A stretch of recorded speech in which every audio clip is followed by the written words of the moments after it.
Bon, bonjour à tous, très heureux d'être là. Hein, attends, il faut me mettre ça, voilà. Bon, je suis venu pour vous parler d'amour. En général, normalement, ça plaît à peu près tout le monde. L'amour appliqué à votre métier, ça s'appelle la préférence. Parce qu'en gros, le client, le but, c'est pas tant qu'il vous aime, c'est qu'au moment de choisir un magasin, il vous préfère. D'où la question, comment on peut devenir, comment on doit devenir le commerçant préféré de ses clients. Et c'est là-dessus que je vous propose d'aller. Pourquoi c'est encore plus important aujourd'hui ? Parce que, et j'espère ne rien vous apprendre, mais je vais recommencer par poser quelques attendus de marché, les temps commerciaux sont durs, ça va durer, et donc ça vous oblige à élever votre niveau de jeu pour que, au moment où vous avez la chance d'avoir quelqu'un qui est prêt à dépenser un peu de pognon, il se dise ça vaut le coup d'aller plutôt chez lui que chez l'autre. Et c'est ça qu'on appelle la préférence. Pourquoi je préfère aller dans tel ou tel magasin, dans telle ou telle enseigne, ou acheter telle ou telle catégorie de produits. Le premier élément, le premier attendu de marché qu'il faut avoir en tête, c'est que malheureusement pour vous, vous êtes désormais arrivé à une époque où le gâteau de la conso ne progresse plus. Vos ancêtres, vos aïeuls, vos prédécesseurs ont connu une époque où, de manière assez naturelle, la consommation progressait année après année. Ça, c'est la consommation totale. Je ne parle pas que d'alimentaire, pas de non-alimentaire, pas que de produits, non, de tout. Elle progressait à peu près de 2 à 3% par an, de manière ininterrompue. Ça veut dire qu'il y avait du vent dans les voiles d'à peu près tout le monde. Alors, je vous mets à l'aise, ce n'est pas que ça me gêne, mais ceux qui veulent ma presse, ce n'est pas la peine de la photographier, vous m'écrivez, je vous l'envoie avec grand plaisir. Voilà, comme ça, je vous mets à l'aise. C'est absolument cadeau. Vous allez vous économiser beaucoup de gestes. Et en plus, ça sera plus beau ce que je vais vous envoyer que ce que vous photographierez tout seul. Donc, avec grand plaisir, olivier@olivierdauvert.fr. La conso, elle s'est arrêtée de progresser à peu près en 2008, quand il y a eu cette espèce de crise financière où on a moins soutenu la consommation par ce qu'on appelle le modèle social. C'est-à-dire l'argent qu'on met dans la machine de la conso par le modèle social se retrouve dans vos tiroirs caisses. Depuis lors, la conso, elle est quasiment étale. En statistique, on appelle ça un 0+. On est à plus 0,4%. Toute année confondue, tout produit confondu. Alors, il y a des années un peu au-dessus, des années un peu en dessous. Mais ça veut dire, pour être clair, et c'est le premier attendu de marché, il n'y a plus de vent dans les voiles de la consommation, il n'y a plus d'expansion naturelle de la conso. En plus, pas de bol pour vous, on arrive désormais à une forme de stabilité démographique, voire peut-être même de déclin. Vous avez sous les yeux en vert la courbe des naissances sur 40 ans, en rouge la courbe des décès sur 40 ans. Qu'est-ce que vous voyez? Que ça se rapproche. C'est une mauvaise nouvelle pour la conso. Puisque la conso, c'est le nombre de bouches à nourrir, de maisons à équiper, de foyers à faire voyager, ou que sais-je encore. Et donc, ce n'est pas une bonne nouvelle. La conséquence, c'est que la part des vieux, comme on est vieux ou senior à partir de 50 ans et que j'en suis, je peux y aller franco, la part des vieux ne cesse que de progresser. Et sauf sur quelques marchés, évidemment, l'aide à domicile et le matériel médical, c'est très bien qu'il y ait des vieux, mais sauf quelques marchés, dans l'économie de la conso, un vieux, appelons ça comme ça, un senior, consomme plutôt moins que quelqu'un qui est dans la force de l'âge. C'est comme ça. Donc, ce n'est pas des bonnes nouvelles pour la consommation. Premier élément, premier attendu de marché, le gâteau ne grossit pas. Deuxième attendu de marché, il se trouve qu'en plus, et je ne vous apprends rien, mais c'est juste pour les mettre en parallèle les uns avec les autres, vous avez une partie de cette conso qui bascule du offline vers le online. Et pas dans des petites proportions. On est aujourd'hui à peu près 150 milliards d'euros. Bien sûr, il y a les produits, il y a les services dedans. Il n'empêche que si le gâteau qui est au centre de la table ne grossit plus et qu'une partie de ce gâteau quitte la table pour aller du offline vers le online, mécaniquement, il en reste moins sur la table. C'est le deuxième attendu de marché. Le troisième attendu de marché, c'est que dans ce contexte-là, on continue d'accroître les capacités commerciales. On continue à produire des mètres carrés. On continue à accroître l'amplitude horaire. Pour vous prendre un exemple, quand vous avez aujourd'hui un hypermarché ouvert le dimanche matin, c'est le cas de 3 sur 4, il y a 15 ans, c'était 0. Il n'y en avait aucun. C'est bien des capacités commerciales aussi. La capacité commerciale, c'est le nombre d'heures travaillées, c'est le nombre de mètres carrés exploités, et sur ce critère-là, ça continue de croître. Donc, pour rester sur mon image, un gâteau, une table, une partie qui fuite online, on continue à rajouter des assiettes sur la table. Donc mécaniquement, la probabilité que chacun ait une aussi grosse part qu'avant dans son assiette est assez faible. Voilà pourquoi aujourd'hui, le commerce, votre métier, est confronté, d'un point de vue macro, à une baisse des rendements commerciaux. Le commerce aujourd'hui, l'industrie du commerce, elle est confrontée à ce phénomène. Alors c'est macro, ça veut dire que derrière, il y en a qui souffrent davantage et d'autres qui ne souffrent pas ou peu. Mais en tous les cas, d'un point de vue macro, ce que je vous raconte là, malheureusement, est incontestable. Alors si vous n'êtes pas très cartésien, parce que j'essaie de vous le démontrer, la même chose en une image, il n'y a pas plus à bouffer et il y a plus de monde pour bouffer. Voilà. Donc c'est ça le commerce. Vous voyez, c'est pour vous dire que comme ça, les cerveaux droits et les cerveaux gauches, normalement, je les ai tous récupérés en une image. Voilà, ça c'est fait.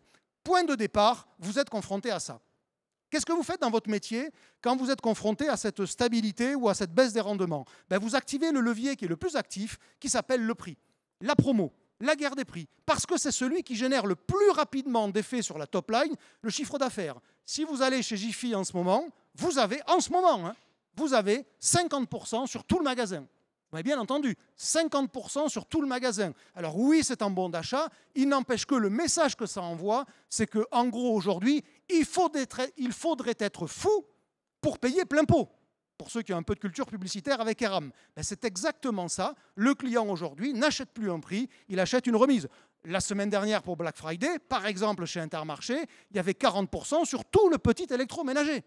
Vous voyez, c'est ça la conséquence de ces attendus de marché qui imposent une guerre des prix, qui imposent une guerre de la promo, c'est juste normal. Dans le textile, vous avez du moins 50% quasiment toute l'année. Dans le textile, vous avez parfois, ça j'avais trouvé ça il y a quelque temps, une chance sur 5 de partir sans payer, ce qui commence à être intéressant quand même, reconnaissez avec moi. Dans l'alimentaire, vous n'avez pas des remises sur des produits, vous avez désormais des remises sur des rayons. Toutes les pâtes, toutes les sauces. 34% parce qu'on ne peut pas faire plus que 34%. Donc vous voyez le niveau d'agressivité dans lequel on est. Sur le non-alimentaire ou sur le DPH, par exemple, où il n'y a pas de limite, on a du 90%. Quand vous êtes une marque concernée, que l'enseigne, en l'occurrence Carrefour, arrive à afficher, la tablette pour lave-vaisselle, elle vaut 2 centimes. Ah oui, effectivement, dit comme ça, ça peut aussi poser un problème pour l'image de la marque. Tout ce que je vous raconte s'explique par une idée. Vous avez face à vous un client dont il faut comprendre un peu, d'un point de vue sociologique, la façon dont il fonctionne. La consommation aujourd'hui, c'est la frustration. Tous les clients, ou presque, sont des frustrés de la conso. Comment je vous affirme ça? Sur la foi d'une théorie que j'ai coélaborée en 2007, c'est pour vous dire qu'elle n'est pas récente, où à ce moment-là, avec Olivier Gérardon-Vera d'Iris Ecodip, peut-être que le nom parle à certains, on s'étonnait du fait que dans l'opinion, le ressenti des clients était de dire que leur pouvoir d'achat baissait, ce qui était faux d'un point de vue mathématique. On se disait, mais comment c'est possible qu'on ait ce sentiment-là alors que dans les faits, ce n'est pas vrai? On a élaboré cette théorie qui s'appelle la théorie dite du vouloir d'achat. C'est-à-dire qu'en réalité, le consommateur, quand il diagnostique l'évolution de son pouvoir d'achat, ce n'est pas du tout ça qu'il diagnostique. C'est la capacité qu'il a à satisfaire son vouloir d'achat. Et que comme il n'est pas capable de satisfaire son vouloir d'achat, alors il en a le sentiment, il en a le ressenti que son pouvoir d'achat est en baisse. Et l'écart entre les deux, d'un point de vue sociologique, ça s'appelle la frustration. Voilà pourquoi vous avez face à vous des clients qui sont des frustrés. Ce n'est pas grave, mais c'est un fait et il faut le comprendre. Alors qu'est-ce que ça veut dire quand on quitte le monde de la sociologie pour aller vers le monde du commerce et de la conso, ce mot frustration? Quand vous ne pouvez pas tout et que vous voulez tout, vous mettez tout en concurrence avec tout. Alors, pour vous l'illustrer et être un peu moins abscon que cette grande formule, quand vous ne pouvez pas tout et que vous voulez tout, vous mettez tout en concurrence avec tout, on va prendre un exemple qui va vous parler à tous. Admettons que ce soir, pour faire plaisir à Madame Dauvert, j'ai 10 €. Notez les mecs, c'est toujours utile d'avoir ça en tête. Je veux rentrer et puis lui faire plaisir. J'ai 10 €, mon problème c'est la ressource, comme à chacun d'entre vous, comme à chacun des consommateurs. On a tous un problème de ressources. Avec 10 €, je vais peut-être me demander si j'arrive avec un bouquet de fleurs, si j'arrive avec un petit produit de beauté, ça fait toujours plaisir, ou une bouteille pour un apéro à 2, admettons. Je veux dire, il n'y a rien d'extraordinaire dans ce que je vous décris. Bon. Donc ça veut dire déjà que le fleuriste, le caviste et l'Institut de beauté ou la para sont concurrents. Vous leur demandez à chacun d'entre eux quel est son concurrent, ils vous disent le mec qui fait le même métier que lui mais ailleurs. C'est comme ça qu'on définit un concurrent souvent. Celui qui fait le même métier que moi mais ailleurs. Ah non, pas du tout. Et concurrent, celui qui répond à la même unité de besoin pour à peu près le même niveau de ressources. Ah ben voyez que là, ça élargit considérablement le champ de la concurrence. Donc en réalité, vous êtes tous en concurrence avec tous. Qu'est-ce qui va se passer? Je vais regarder le prix. Admettons que le bouquet de fleurs vaille 8 €, que la bouteille de vin vaille 10 €. Le bouquet à 8 €, il est qualifié pour être dans le choix, puisque j'ai 10 €. La bouteille de vin, elle est aussi qualifiée pour rentrer dans ma décision. Mais elle est plus chère. Elle est 2 € plus chère. Mais je sais par expérience que quand la soirée démarre par une bouteille de vin, elle démarre par une bouteille de vin. Mettez-vous un instant à la place de Madame Dauvert, quand elle me voit arriver déguisée comme ça, le désir n'est pas naturel. Il paraît d'ailleurs que c'est pour ça que Dieu a inventé l'alcool, dit-on. C'est bien la preuve. Donc tout ça pour vous dire que ce qui va m'intéresser au moment de choisir, ce n'est pas le prix, dès lors qu'il est qualifié. C'est la valeur. c'est la valeur. Et la différence entre le prix et la valeur, vous vous en rappellerez par cet exemple grivois, qui évidemment n'existe pas, c'est l'effet utile. On peut discuter sur l'effet utile, mais c'est ça la différence. Et en réalité, l'obsession de vos clients, ce n'est pas le prix. Contrairement à ce que vous avez pu comprendre dans mes slides précédents, c'est quelque chose dont le prix est une composante majeure, oui, mais qui n'est pas... La décision ultime ne se base pas sur ça, elle se base sur la valeur des euros dépensés. Vos clients sont obsédés par cette idée, comment je donne plus de valeur aux euros que je dépense, parce que le problème, c'est qu'une fois que je les ai dépensés, je ne les ai plus. Voilà ce qui se passe. Donc, mécaniquement, ça crée un niveau d'exigence supérieur chez vos clients, puisque chaque fois qu'ils acceptent de dépenser, et ils le font puisqu'on n'est pas dans une crise de la consommation, ils veulent être certains que ça le vaut, ceinture et bretelles, j'allais dire, c'est-à-dire que ça le vaut vraiment bien.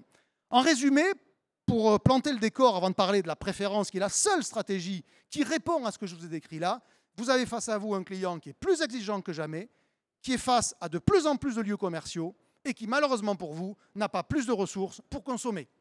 Voilà pourquoi vous n'avez pas d'autre choix que de réfléchir autour de ce mot-là qui s'appelle la préférence, l'amour. Pourquoi vos clients vous préfèrent-ils? Pourquoi préfèrent-ils dépenser d'abord chez vous qu'ailleurs? Alors, j'ai beaucoup réfléchi, beaucoup écrit, donc autant vous dire que ce que je vous racontais est très structuré. Je ne l'ai pas inventé pour vous. Vous allez voir ce qui, à mes yeux, fonde la préférence. Quels sont les leviers qui construisent la préférence? Il n'y a pas une définition officielle. Là, je ne prétends pas arriver en vous disant « c'est ça la vérité ». Je vais vous dire quels sont mes leviers et surtout, je vais vous dire pourquoi je les considère importants, pourquoi dans l'ordre dans lequel je les mets, je considère que c'est le bon et qu'est-ce que je vois dans ma vie de retail trotteur qui me fait penser que ça c'est bien, ça c'est bien, ça c'est bien. C'est ce qu'on va appeler des inspirations et vous allez voir ce que ça veut dire. À mes yeux, il y a 4 leviers qui fondent la préférence commerciale. On va les regarder comme autant de tiroirs dans lesquels on va regarder ce qu'il y a dedans, des inspirations. Le premier, c'est l'assortiment. On l'oublie, mais vos clients, ils viennent chez vous pas pour admirer ce que vous avez fait de votre bouclard. Ils s'en foutent de ça. Ou en tous les cas, ce n'est pas le premier sujet. Ils viennent chez vous parce qu'ils pensent que c'est vous qui êtes le mieux capable, le plus capable de répondre à un besoin. C'est bien par le produit, par la cam, par l'offre, par la marchandise. Vous appelez ça comme vous voulez, que vous séduisez d'abord vos clients. Soyez des obsédés des produits avant d'être obsédés de tous les trucs autour. Là. Je ne dis pas qu'ils sont inutiles. L'intelligence artificielle, le merchandising, les zigouigouis qui pendouillent, enfin tout ce que vous voulez, c'est génial. Mais si vous n'avez pas le produit, ça ne sert à rien. La cam, la cam, la cam. Mon magasin préféré. C'est facile à comprendre. Voilà. Voilà mon magasin préféré. Et maintenant, on va faire un petit retour. Voilà à quoi il ressemble. Maintenant, vous ne voyez pas que les vestes, vous voyez tout le reste. Vous pensez que la qualité d'actif, c'est la meilleure, c'est aussi bien que dans un H&M ou un je sais pas quoi. Ah non, c'est moche comme tout. Vous avez vu, c'est des cartons et les chemises, il faut les prendre comme ça. Eh oui, mais c'est le seul à vendre ces conneries-là que je mets. Ben, c'est mon magasin préféré. Alors, s'il était waouh, s'il y avait une hôtesse qui m'offrait une coupe de champagne, s'il y avait Indochine à la radio, ben évidemment, là, ça serait le truc, c'est le pied. Oui, mais non, je ne peux pas tout avoir. Et au moment de choisir ce qui fait la préférence, ça sera toujours la cam. Le deuxième sujet, c'est la proximité. Vous allez voir, je vais les redévelopper après. C'est qu'est-ce qui fait qu'une fois que vous êtes qualifié par l'offre que vous proposez, qu'est-ce qui fait que je pense à vous d'abord? À vous d'abord avant les autres. Troisième sujet, l'image-prix. Une fois que vous êtes qualifié par les produits, une fois que vous êtes qualifié parce que je fit avec vous, est-ce que c'est vous qui donnez vraiment le plus de valeur à mes euros? Ou est-ce que je les gaspille quand je viens chez vous? Et puis enfin, quatrième sujet, le pensée client, c'est-à-dire en gros, quelle est la propension que je vais avoir à revenir chez vous parce que la première fois, ça s'est bien passé. Voilà les 4 critères qui fondent à mes yeux la préférence. Ça, c'était l'intro. Maintenant, on rentre dans le détail. L'assortiment. Il se trouve que quand je vous dis que c'est le premier sujet, ça se vérifie mathématiquement et c'est presque rare de pouvoir le faire parce qu'on est sur des sujets de ressenti là, que je partage avec vous. Il y a une étude sur les enseignes préférées des Français menée par EY chaque année et qui demande à la fois aux consommateurs quelle est votre enseigne préférée et sur tel et tel critère, quel est le plus important pour vous. Et après, on cherche des corrélations entre les deux. Si c'est 1, la corrélation elle est parfaite. Quel est le premier critère de corrélation? La qualité de l'offre. Ça veut dire que 88% des clients qui ont dit c'est l'enseigne X qui est ma préférée ont aussi dit pour la même enseigne que ce qu'ils aimaient, c'était l'offre. Qu'est-ce que vous voulez de plus? Alors bien sûr, il y a d'autres sujets, la confiance, la gentillesse, le plaisir, machin, tout ça. Pas de problème. Quel est celui qui matche le plus? C'est la qualité de l'offre. Donc ce que je vous raconte en plus, ça se démontre mathématiquement. Par contre, ne vous trompez pas d'indicateur entre le nombre de références et la pertinence. Ce n'est pas pareil. Alors, on va prendre un exemple. Admettons que vous vendiez du fromage blanc. Vous avez sur ce marché 6 sous-catégories. 0%, demi-écrémé, lait entier, campagne locale, machin. Admettons que dans votre magasin, vous puissiez avoir le choix entre, pour chacune des catégories, 4 marques. Donc ça fait 6 x 4, 24. Problème, vous n'avez que 6 places en magasin. Donc vous allez devoir arbitrer entre la largeur et la profondeur de l'offre. Premier scénario, vous dites, ben je mets les 2 premières catégories, les plus importantes, et je mets 3 marques. Vous avez 6 références. Ouais, sauf que vous n'êtes pas couvrant du tout. Deuxième scénario, vous dites, attends, je vais un peu aller sur la droite là parce qu'il y a des catégories qui sont intéressantes, je marge mieux, le chiffre d'affaires est plus élevé ou que sais-je encore, je vais répondre à d'autres besoins. Comme vous n'avez que 6 places, si vous en rajoutez 2, vous en supprimez 2 ailleurs. Mais là, votre assortiment, il n'est toujours pas couvrant. Si vous faites ça, vous dites, je vais uniquement doublonner sur la première sous-famille, le demi-écrémé standard, et par contre, ça va me permettre d'étaler. Ben, vous avez sous les yeux la différence entre le nombre de références et la pertinence des références que vous mettez. Donc le sujet ne sera jamais le nombre de références, mais la pertinence. Quelques inspirations sur ce sujet, en vous disant à l'avance que moi, j'arrive jamais en disant « il faut faire ça, il faut faire ça, il faut faire ça ». Le mec qui arrive de l'extérieur et qui dit à chacun d'entre vous « la bonne idée, c'est ça », il n'existe pas. Par contre, celui qui vous dit « moi, j'ai vu ça, je trouve ça bien, et je te le dis », et toi, après, par analogie, tu peux te demander ce que ça peut vouloir dire chez toi, ben vous allez produire une meilleure idée parce que ça sera la vôtre et pas la mienne. Donc voilà pourquoi ce ne sont que des inspirations en vous disant, ben demandez-vous si dans votre métier, il n'y a pas des trucs à faire. Premier truc à faire sur l'offre, c'est évidemment d'avoir des produits que vous êtes le seul à avoir. Règle de vie. Ben oui, si vous avez des exclusivités, je ne dis pas qu'il faut tous vendre du parfum Abeille Royale, enfin de l'Abeille Royale de chez Guerlain, non, c'est juste pour vous illustrer cette force que peut avoir la notion d'exclusivité, d'être le seul à avoir. Vous avez aussi le bon sens, l'idée, le truc auquel personne n'a pensé. Un jour, je suis dans un hyper. Il a, comme tous les hyper, ou presque, un atelier boulangerie où il fabrique du pain. Ben, il y a un mec qui a eu l'idée de dire, attends, je ne vais pas tout cuire. Je vais en prendre une partie, je vais en faire des boules et je vais vendre ça comme de la pâte à pain pour que certains consommateurs fassent leur pizza à la maison. Si vous aimez faire des pizzas à la maison, vous serez très content de trouver ça. Et comme il y a très peu de magasins qui le font, ça peut devenir un élément de préférence parce que vous savez à l'avance qu'il y a ça dans ce magasin-là. Je ne vous dis pas, faites tous des boules à pain. Je vous dis juste, voyez le mindset qu'il y a derrière. Ben ça, on fait des éléments de préférence. Quand dans la proximité, Franprix a été le premier à mettre des machines à jus, ben c'est devenu un élément de préférence aux yeux de certains consos parce qu'on savait que dans tous les Franprix, il y avait une machine à jus d'orange ou une rôtisserie. La préférence, c'est être le seul à proposer un produit que vous pouvez peut-être aimer. Si vous voulez prendre un McFlurry Lotus, vous allez chez qui? Pas chez Burger King, hein, ça ne marche pas. Vous allez chez McDo. Ben c'est ça, créer la préférence par l'offre, c'est être le seul à proposer quelque chose. Évidemment, il faut que ça soit attendu, reconnu et désiré. Mais ça peut être aussi des services tout cons. Regardez ce magasin. Il me propose de mettre sous vide de la viande moyennant 50 centimes. Vous voyez le service que ça représente? Alors, il faut faire ses courses et avoir un peu de culture pour comprendre. Enfin, culture bouchère. Si je vous mets votre viande sous vide, je double en gros la DLC. Eh ben, c'est un service que vous me rendez. Combien de magasins font ça? Qui a déjà vu ça dans un magasin? Probablement pas grand monde. Et pourtant, est-ce que c'est con? Ah non, pas du tout. Pas du tout. Ça peut même avoir un intérêt commerce, parce que le jour où vous avez une bonne affaire, le client qui sait qu'il peut faire mettre sous vide, qu'est-ce qu'il fait? Il met un morceau de plus dedans. Vous voyez que le penser client et le commerce, ça fait évidemment bon ménage. L'offre, c'est aussi être sur les nouvelles façons d'acheter, les nouvelles façons de vendre. Si le client aujourd'hui veut louer, mais arrêtez de vous dire que ce n'est pas votre métier, allez-y.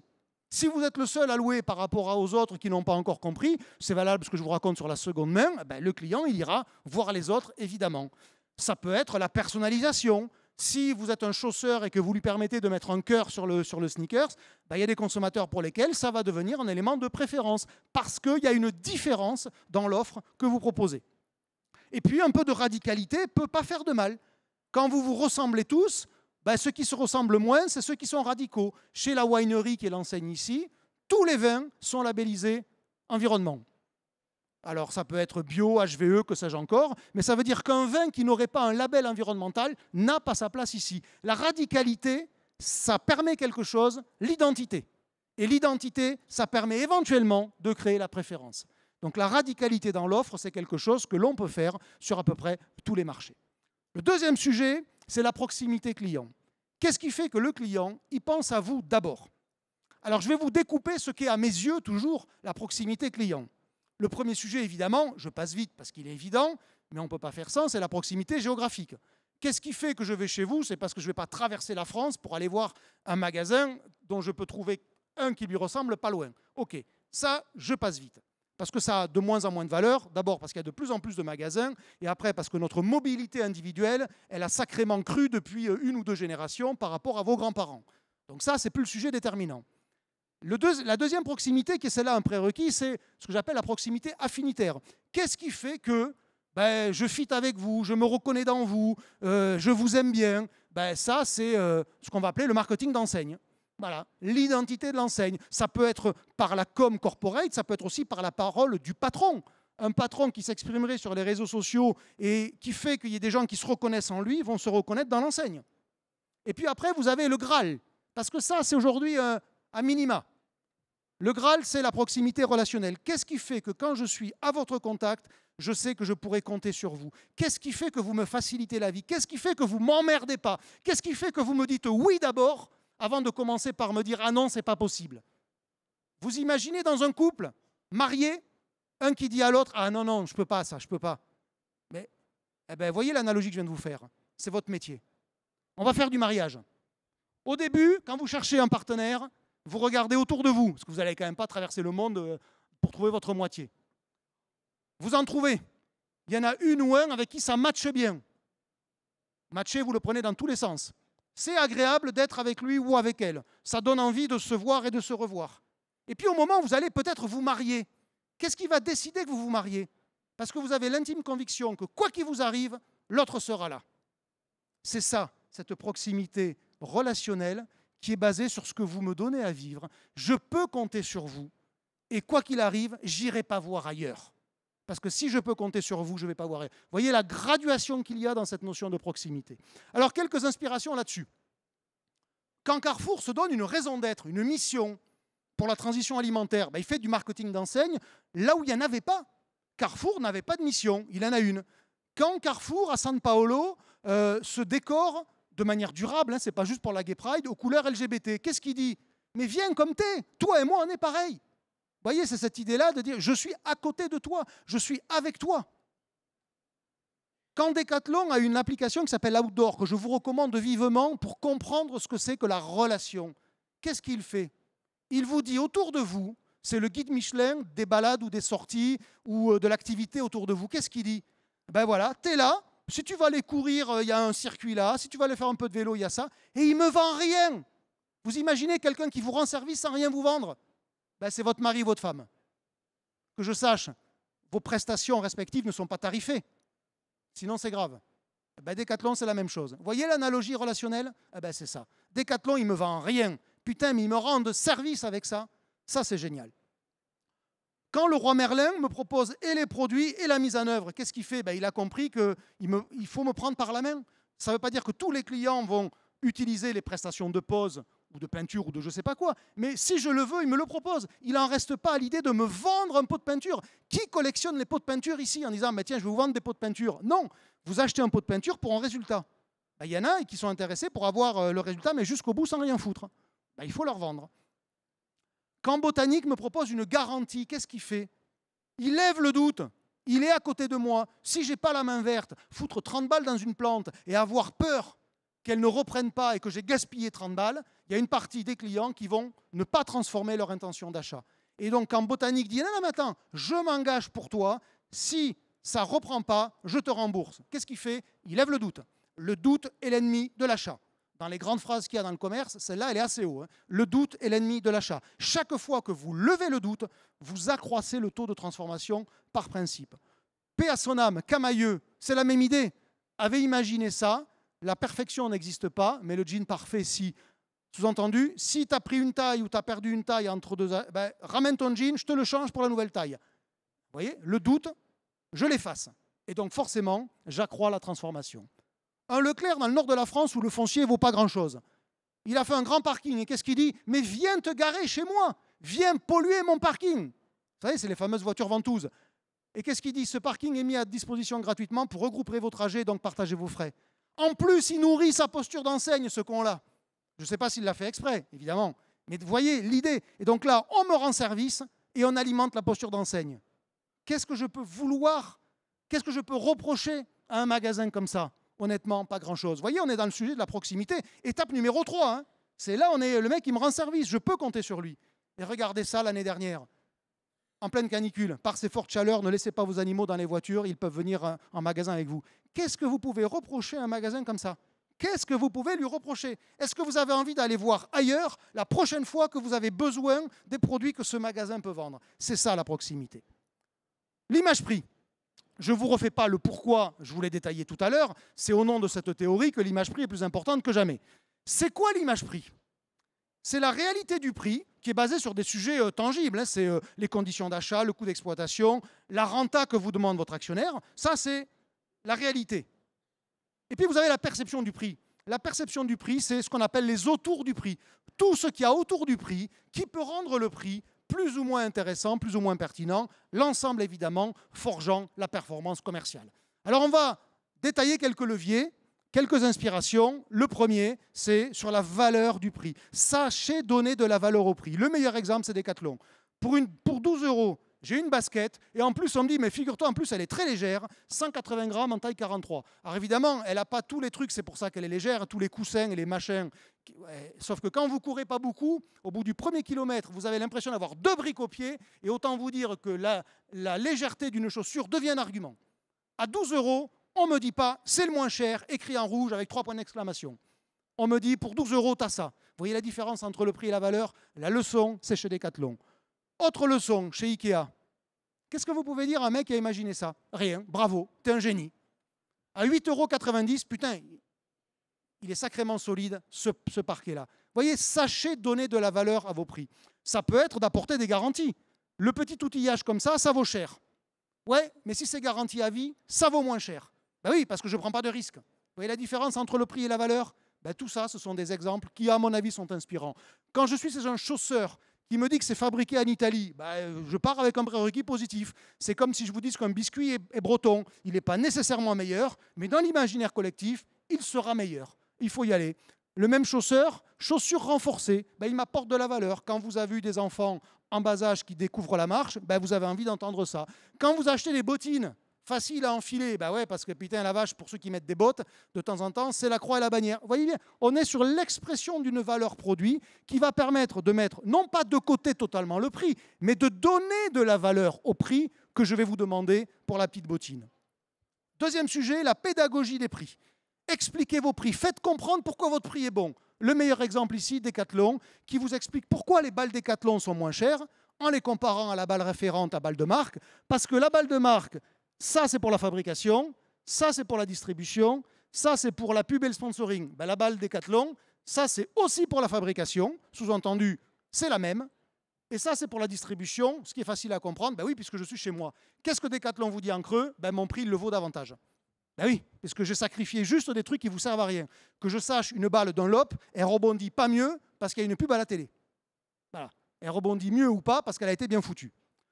Faire la pédagogie des prix, c'est peut-être aussi ramener le prix à l'usage. 25 € pour des gourdes de pommes-potes, c'est cher. 26 centimes pour un goûter, c'est tout de suite moins cher. Vous voyez, parler à l'usage.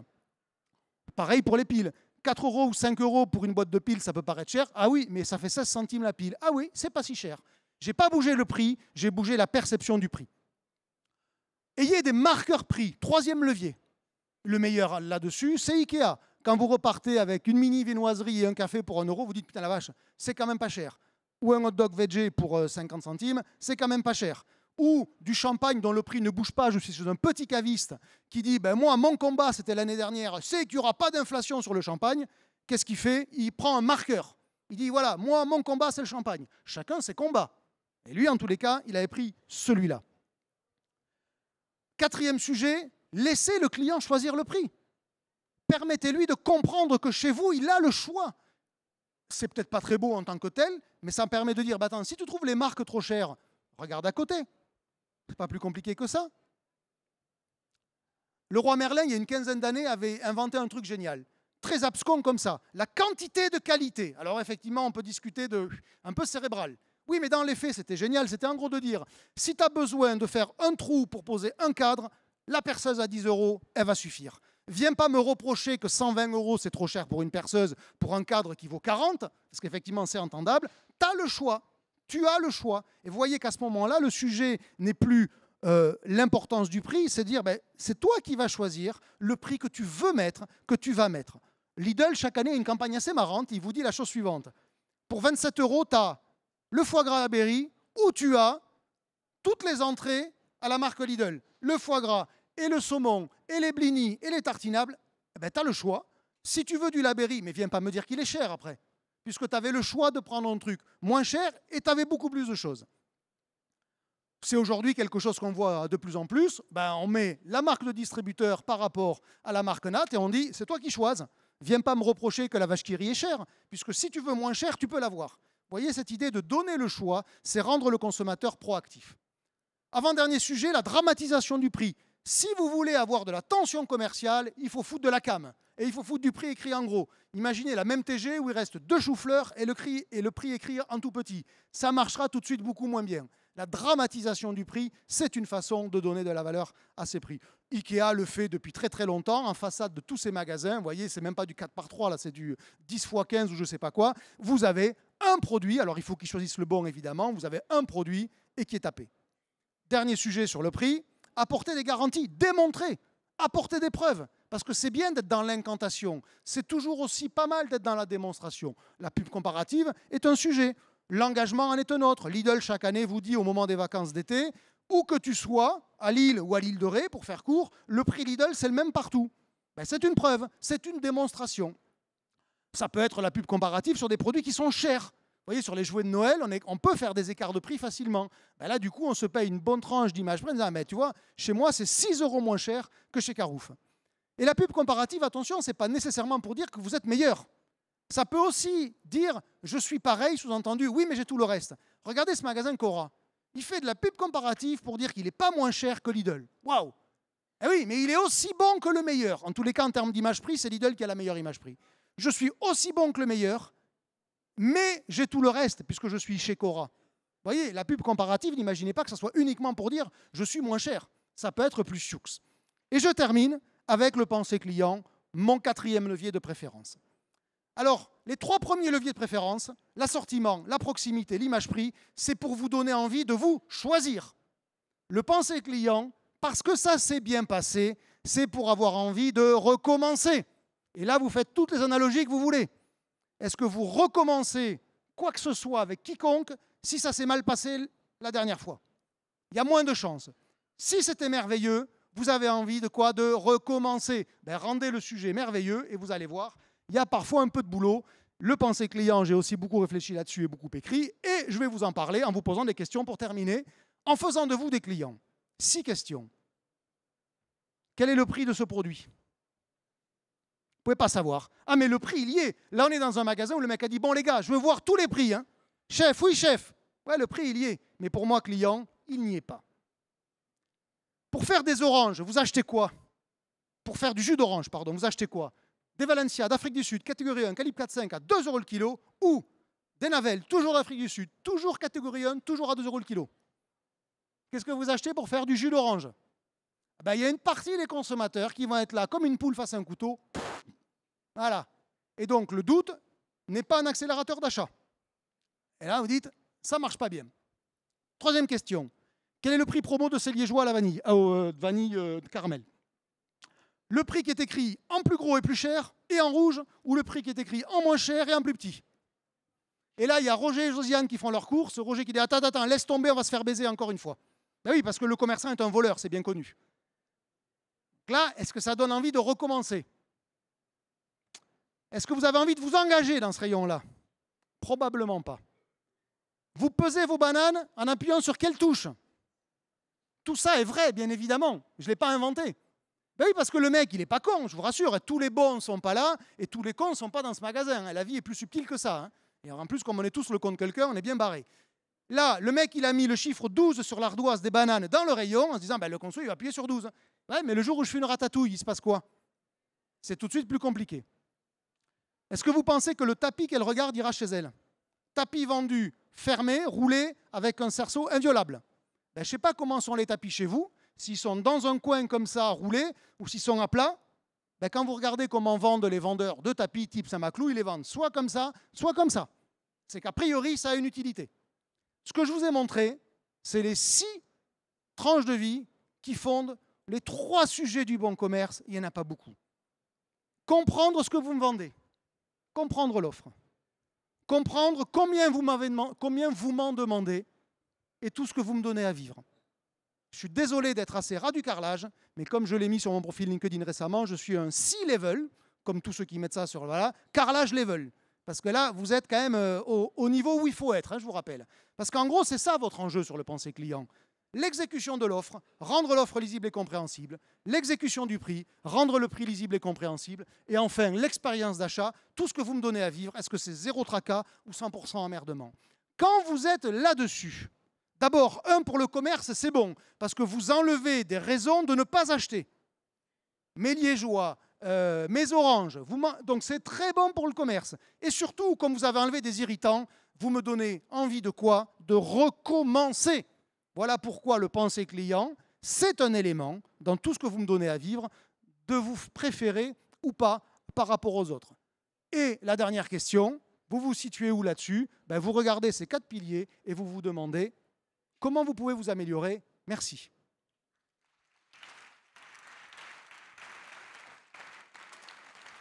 Et s'il y a des curieux de ces sujets-là, je vous donne rendez-vous demain après-midi pour le Retail Execution Forum que j'organise. On ne parle pas des mêmes sujets, mais c'est la même chose et ça ne sera pas la même veste. Voilà. Bonne journée à tous sur le salon et au plaisir.